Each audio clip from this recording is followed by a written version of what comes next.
चलिए आज के इस ट्यूटोरियल में हम लोग स्टार्ट करेंगे माइक्रोसॉफ्ट एक्सेल कि ये माइक्रोसॉफ्ट एक्सेल क्या है और इसमें बेसिक चीज़ एकदम बेसिक जो काम के लिए बहुत ही ज़रूरी होता है जो कहीं पर नहीं बताया जाता है। इसको ध्यान से ट्यूटोरियल को देखिए, उसको समझिए कि ये एक्सेल है क्या, इसमें हम लोग काम कैसे करते हैं और ये एक्सेल में किस किस प्रकार का काम किया जाता है। तो चलिए ये अंत तक देखिए अगर आपको एक्सेल में काम करना है, क्योंकि सिखाना मेरा काम है और हम आप लोग को किसी हाल में सिखाएंगे, ये मेरा वचनबद्ध हैं हम इसमें।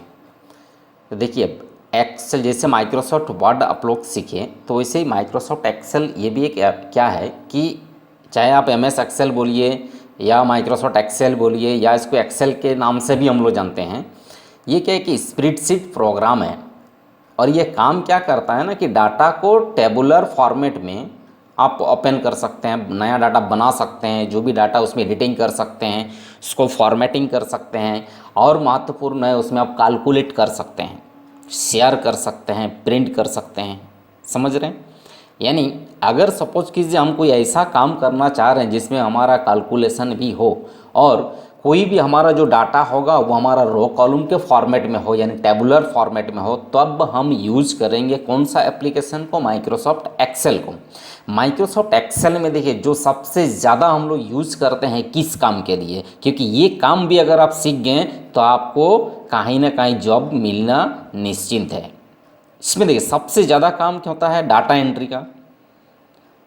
किसी भी प्राइवेट कंपनी हो, इवन कोई अगर शॉप भी है, मॉल भी है, तो यहाँ पर हम लोग क्या है, कोई शोरूम है तो वहाँ क्या होता है, सेल्स और परचेस का वाउचर बनता है जिसको हम लोग बिल बोलते हैं या इनवॉइस भी बोलते हैं। और वो टैक्सेशन के साथ, सपोज के जैसे जीएसटी के साथ, वो भी आप लोग को हम बताएंगे कि जीएसटी के साथ इनवॉइस यहाँ कैसे बनता है और बहुत ही ईजी तरह से यहाँ पर काम कैसे किया जाता है। दूसरा है कोई भी अगर आपका कंपनी है सपोज कीजिए, ठीक है, या मान लीजिए आपका कोई एक ऐसा बिजनेस है जहाँ पर आपका बहुत सारा एम्प्लॉय है, उसका अगर आप रिकॉर्ड्स रखना चाहेंगे कि कब किसको कितना पेमेंट कर रहे हैं, किसको एडवांस दिए हैं, ठीक है, यानी उसको हम लोग क्या बोलते हैं, पे इन स्लिप। ठीक है, अगर हमको किसी भी एम्प्लॉय का, चाहे किसी भी फील्ड का क्यों ना हो, उस एम्प्लॉय का पे इन स्लिप अगर हमको बनाना है तो वो हम बनाएंगे कहाँ पर, माइक्रोसॉफ्ट एक्सेल में।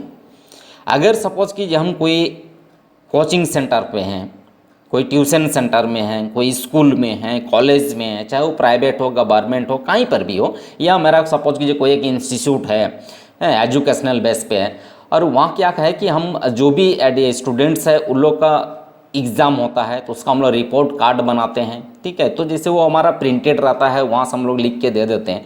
अगर वही सेम कैलकुलेशन या जिसको लोग मार्कशीट बोलते हैं, आप सभी स्टूडेंट्स का मार्कशीट आप जनरेट कर सकते हैं, यानी उसका रिपोर्ट कार्ड आप जनरेट कर सकते हैं, टेस्ट वाइज हो, ईयरली बेसिस हो, जैसा भी हो आप इसमें इजीली कर सकते हैं।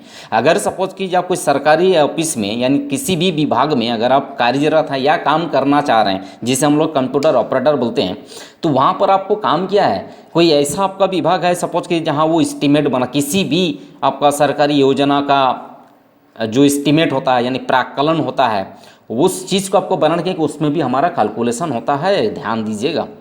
और दूसरा क्या है, अगर आप मान लीजिए कोई ऐसे जगह पे आप किसी पंचायत पे काम कर रहे हैं मान लीजिए, या कोई किसी प्रखंड पे है, कहीं जिला में है, या आप राज्य पे रहे हैं, इतना ही ये में आपका सारा काम होता है। अगर आप पंचायत में भी रहेंगे तो आपको क्या होगा, सरकारी योजनाओं का जो भी आवेदक आवेदन देता है किसी भी सरकारी योजनाओं का लाभ लेने के लिए, वो एप्लीकेशन रिसीव होता है। रिसीव होने के बाद हम लोग क्या करते हैं, उसको एंट्री करते हैं, एंट्री करके उसको हम लोग फाइनल लिस्ट बनाते हैं और उस लिस्ट को हम लोग क्या करते हैं, शेयर करते हैं। कहाँ पर, अगर हम पंचायत में हैं तो उसको प्रखंड में, प्रखंड से फिर जाएगा जिला में, जिला से फिर जाएगा ये में, यानी फॉरवर्ड होते जाता है। तो वो जो लिस्ट का एंट्री होगा वो हमारा काम किस में होगा, माइक्रोसॉफ्ट एक्सेल में। वो भी बहुत ईजी तरीका से आप लोग काम बताएंगे। और अगर मान लीजिए हम कोई ऐसे जगह पे काम है जैसे हमारा ऑडिट का काम हो, जैसे किसी योजना का रिपोर्ट हमको देना है, रिपोर्ट देना मतलब उस कितना प्राक्कलन का था, अब तक वो काम कितना हुआ, कितना राशि खर्च हुआ, कितना राशि बचा हुआ है, ये सारा चीज़ का भी हमारा काम क्या होगा, माइक्रोसॉफ्ट एक्सेल में हम लोग ईजी तरीका से कर सकते हैं और ये हम आप लोग को सिखा के रहेंगे। अब देखिए इसमें एक्सेल का कुछ बेसिक चीज़ हम लोग को जानना ज़रूरी है इसमें काम करने के लिए। बेसिक चीज़ क्या है, देखिए ये माइक्रोसॉफ्ट एक्सेल का एप्लीकेशन विंडो ये आप लोग समझ चुके होंगे, क्योंकि पहले क्लास में भी हम लोग इसको फिर भी एक बार रिपीट हो जाए। ये देखिए आपका ये है ना टाइटल बार, यहाँ पर आपका माइक्रोसॉफ्ट एक्सेल है। जब आप कोई फाइल को सेव नहीं करते हैं तो यहाँ लिखा हुआ रहता है बुक 1।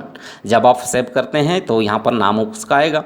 यहाँ आपका 3 बटन्स ये पता है, क्लोज करना, मैक्सिमाइज, मिनिमाइज, ये सारा है। इधर आपका टैब है, होम, इंसर्ट, ये सारा है। ऊपर से आपका ग्रुप भी है जो हम लोग माइक्रोसॉफ्ट वर्ड में भी पढ़ चुके हैं। क्लिपबोर्ड फॉन्ट है ना, पैराग्राफ नहीं है देखिए, उसके बदले यहाँ अलाइनमेंट है, नंबर ग्रुप है, स्टाइल्स ग्रुप है, सेल्स है, एडिटिंग है, ये सारा ग्रुप्स है। उसके अंदर अलग अलग कमांड्स हैं। ये तो हम लोग बाद में एक एक चीज़ को डिटेल्स पढ़ेंगे और जानेंगे भी। अब माइक्रोसॉफ्ट वर्ड में देखिए पेज बिल्कुल ब्लैंक होता है और यहाँ पर देखिए एक एक तो बॉक्स हो रहा है ना। तो ये देखिए कीबोर्ड का कर्सर से आप किसी भी ये में आप जा सकते हैं। ये जो एक एक बॉक्स है ना, इसको हम लोग सेल बोलते हैं, थोड़ा ध्यान दीजिएगा, ठीक है।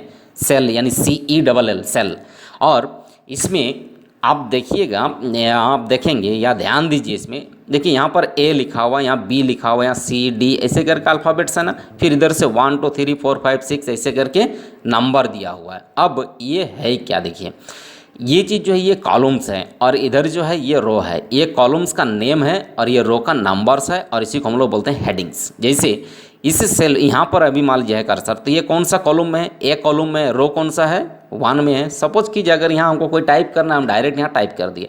अब फिर यहाँ से हम दूसरे सेल पे कैसे जाएं? दूसरे सेल पे अगर आप माउस से हैं तो मान लीजिए आप क्लिक कर दीजिए किसी में भी तो चला जाएगा। अगर आप माउस का यूज नहीं करना चाह रहे हैं, कीबोर्ड में डायरेक्शनल एरो कीज़ है, उसमें आप राइट तरफ जाइए, डाउन में जाइए, लेफ्ट में आइए, अप में आइए, जिसमें जाना है वहाँ जाइए। और उसके बाद आपको जो भी आपको वहाँ पर सपोज कीजिए आपको कुछ टाइप करना है, आप इजीली वहाँ पर टाइप कर सकते हैं एक एक्सेल में।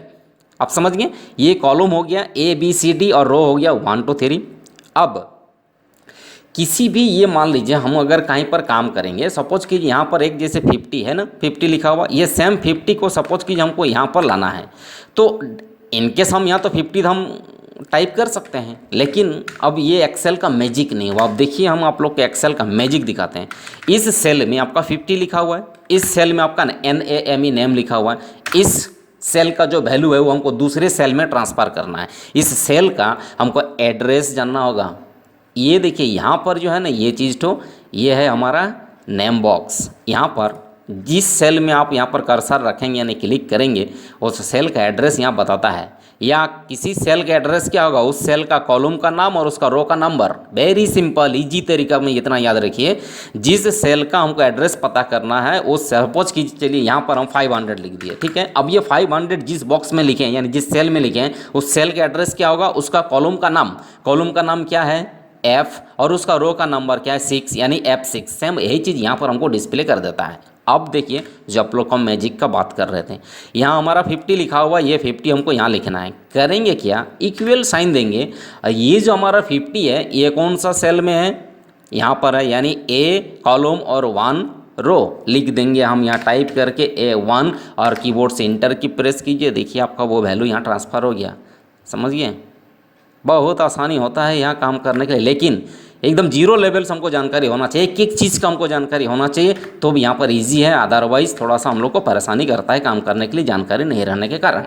दूसरा देखिए जो बेसिक चीज़ आपको यहाँ पर जानना है, आप यहाँ टाइप करेंगे 1 2 3 ऐसे करेंगे ना, ये इजीली है। आपको 2 तो टाइप करना है, इसको दोनों को सिलेक्ट कीजिए और यहाँ से पकड़ कर खींच दीजिएगा जहाँ तक वो नंबर्स हो जाएगा। लेकिन अगर आप यहाँ पर सपोज हम 1.0 करना चाह रहे हैं, देखिए नहीं आ रहा है, 1.00 ऐसे आप करेंगे, ये थोड़ा प्रॉब्लम होता है ना।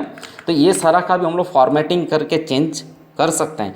कभी भी देखिएगा आपको अगर कोई नया नंबर बड़ा नंबर्स अगर आप लिखेंगे तो कभी कभी ऐसा होता है कि वहाँ पर फॉर्मेट इस तरह से दिखा देता है, आपका नंबर तो नहीं दिखता है। तब क्या करते हैं, देखिए ये सिस्टम को कहाँ दिखाई देता है, यहाँ पर दिखाई देगा। देखिए ये हमारा है फार्मूला बार, यानी कहीं पर भी जब हम कैलकुलेशन का कोई काम करेंगे तो यहाँ पर फार्मूला बार में हमको फार्मूला दिखाई देगा। अब काम करने समय देखिए हम लोग को क्या क्या चीज़ का ज़रूरत पड़ेगा। देखिए कॉलम तो आप समझ गए, जैसे ये कॉलम हो गया, B कॉलम हो गया, रो इधर समझ गए, जैसे रो 3 है 4 है 5 है 6 ऐसे है ना। इसमें देखिए अब आपको क्या चीज़ याद रखना है, ये जो है ना रो का नंबर, ठीक है, ये स्टार्टिंग हो गया यहाँ से। अब यहाँ से अगर आप सपोज कीजिए जाएंगे लास्ट में, ठीक है, एक ये में 1 से जो स्टार्ट हुआ था ये कहाँ तक जाएगा, देखिए 10,48,576 रो होता है, और ये कौन सा, एक सीट में। यानी यहाँ एक चीज़ आपको और भी ध्यान देना होगा, ठीक है, कि ये जो एक्सेल है, एक्सेल का जो फाइल होगा, इसको फाइल को हम लोग वर्कबुक बोलते हैं, याद रखिएगा। एक्सेल का जो फाइल है वह है वर्कबुक, और वर्कबुक के अंदर में हमारा अलग अलग वर्कशीट होता है। जैसे यहाँ नीचे आप देख पा रहे होंगे, यहाँ देखिए शीट 1, शीट 2, शीट 3 ऐसे, यानी ये वर्कशीट 1, वर्कशीट 2, वर्कशीट 3 डॉक्यूमेंट्स है, फाइल हमारा की है। अभी इसमें शीट 1 है, अब शीट 1 में देखिए आपका यहाँ 1 से स्टार्ट हुआ था और एंडिंग आप लोग को कहाँ दिखा दिया, 10,48,576 में दिखाया ना। तो यानी एक वर्कशीट भी इतना सारा रो है, यानी सोचिए कि आप अगर डाटा एंट्री करते हैं तो कितना डाटा एंट्री कर सकते हैं एक फाइल के अंदर। और ये टोटल वैसे देखिए शीट 1, शीट 2, शीट 3 ऐसे है ना, ये शीट भी आप बहुत सारा ला सकते हैं। हम सारा चीज़ आप लोग को बताएंगे, एक एक चीज़, ठीक है। कभी देखिए अब यहाँ बेसिक चीज़ एक तो, जैसे आप यहाँ पर कोई चीज़ लिख रहे हैं, सपोज कीजिए हम ऐसे टाइप करते हैं नेम ऑफ एम्प्लॉय, टाइप करके बाहर जैसे आएंगे तो देखेंगे ये क्या हो रहा है, यहाँ पर ये दूसरा सेल पे भी चला जा रहा है। तो इसका देखिए यहाँ पर माउस, दोनों नेम के बीच में माउस लाइए, 2 एरो बनता है और ड्रैग कर दीजिए वहाँ तक जहाँ तक आपको ये ले जाए। यानी कॉलम का यहाँ पर चौड़ाई हम बढ़ा सकते हैं, यहाँ रो का जो है ये भी हम घटा बढ़ा सकते हैं, समझ रहे हैं। इस चीज़ को आप ध्यान दीजिए। अगर हम कहीं पर भी सपोज कीजिए इसको अगर थोड़ा जूम करना चाहेंगे तो देखिए इधर से हम इसको जूम कर सकते हैं, यहाँ से अगर उसको घटाना चाहेंगे, रिड्यूस करना चाहेंगे, रिड्यूस कर सकते हैं। एक सीट पे काम किए, दूसरा सीट, तीसरा सीट, किसी में भी हम लोग जाके काम कर सकते हैं। और ये चीज़ याद रखना, यहाँ पर हमारा ये नेम बॉक्स है, ये हमारा फॉर्मूला बार है, और ये जो ABCD है ये कॉलम्स है, और रो हो गया 1 2 3। किसी भी सेल का एड्रेस कौन सा होगा, उस सेल का कॉलम क्या है, उस सेल का रो क्या है। ये हमारा है बेसिक चीज़, ये चीज़ एकदम ज़रूरी है, इसको याद रखना। और उसके बाद हम एक एक चीज़ आप लोग को बताएंगे यहाँ पर कि किस किस तरह का काम एक्सेल में होता है और कौन सा कमांड क्या काम करता है। तो बने रहिएगा हमारे साथ, आपका सिखाना मेरा जिम्मेवारी है और आपको सीखना भी है, ठीक है। चलिए फिर इसके बाद नेक्स्ट ईयर में हम लोग एक्सेल ही पढ़ेंगे अब।